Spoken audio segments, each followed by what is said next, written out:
El tercer dialecto que vamos a ver es el dialecto de las tierras bajas. Lecturas que pueden hacer para entender un poquito mejor este tema son Valorización, Morris 2010 y Núñez Méndez 8. Tradicionalmente el español de Latinoamérica se divide en dos zonas que van a compartir algunas características dialectales. Entonces vamos a dividir las tierras altas, ¿sí? Zonas de montaña por lo general, y las tierras bajas, que son zonas de costa. Y hay dos teorías de por qué las tierras altas son dialectos más conservadores y las tierras bajas son menos conservadores o más innovadoras. La primera es de dónde son los habitantes o colonizadores que llegaron.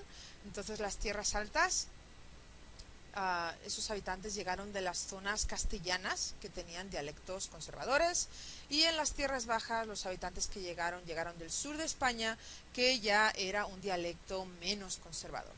La otra teoría es que las tierras altas son menos accesibles, sí, porque son más de montaña y han tenido menos influencia de otros dialectos y de otros idiomas, y las tierras bajas por su parte son mucho más accesibles, entonces hay más comercio y hay más interacción con gente que habla otros dialectos, otros idiomas, con lo cual eso hace que tu dialecto sea menos conservador, pues porque estás hablando con gente todo el tiempo que habla diferente que tú.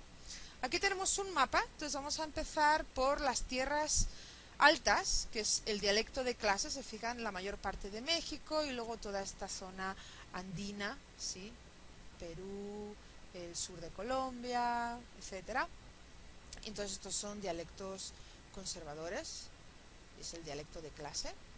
Luego hemos visto el castellano, que podríamos decir que se habla en casi toda España. Tengan en cuenta que en Galicia se habla también gallego, en el País Vasco también se habla vasco, en Cataluña se habla catalán, en Valencia se habla valenciano, pero básicamente en todas esas áreas podemos decir que se habla castellano o español peninsular.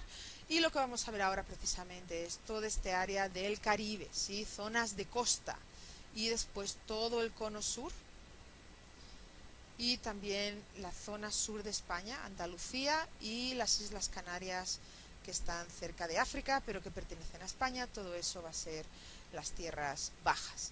Entonces algunos de los rasgos que vamos a ver se cumplen básicamente en todas las tierras bajas, y otros se cumplen en unas pero en otras no.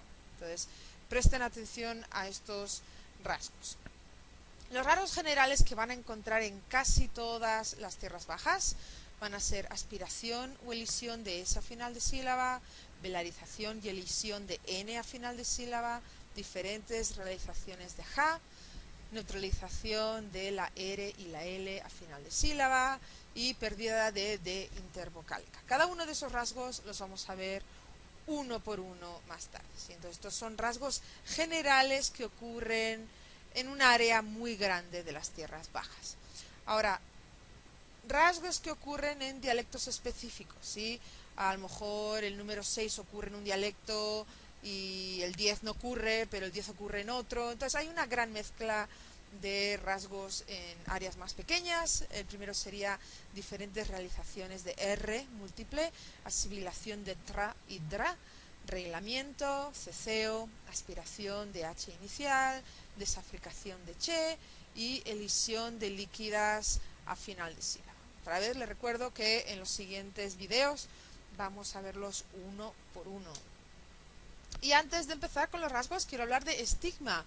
Y si ustedes se fijan en inglés, hay algunos procesos que ocurren en inglés que no están mal vistos. Se considera que el inglés estándar, whatever that is, que tiene esos rasgos y la gente pronuncia palabras de esa manera y está bien, no pasa nada. Sin embargo, hay otros procesos que están muy mal vistos y que muchos hablantes intentan evitar cuando tienen más cuidado, o incluso pueden decir, no, yo no hago esto, yo no digo esto, yo no pronuncio así, etcétera. Y esos rasgos los vamos a llamar estigmatizados.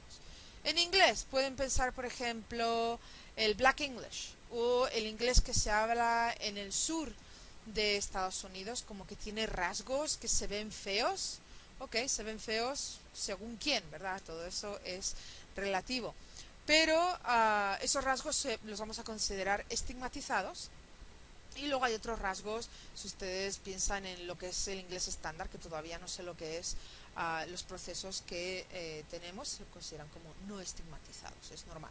Entonces, desde el punto de vista lingüístico, no vamos a hacer juicios de valor sobre qué rasgo es bueno y qué rasgo es malo, pero sí vamos a intentar ver cuáles de esos rasgos que vamos a ver están estigmatizados porque tienen consecuencias políticas y sociales. Por ejemplo, Black English.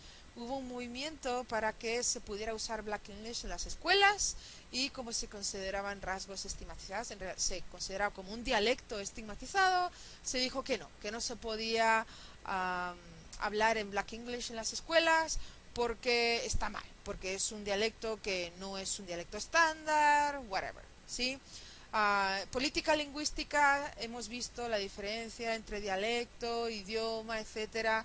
Entonces todos tenemos esas ideas de depende cómo hablas, te voy a decir si eres pobre, si eres inteligente, si tienes educación, etcétera, etcétera. Entonces desde el punto de vista lingüístico no nos interesan esas cosas porque en realidad no son los lingüistas los que estudian si algo está bien o mal, sino que simplemente estudiamos cómo se habla.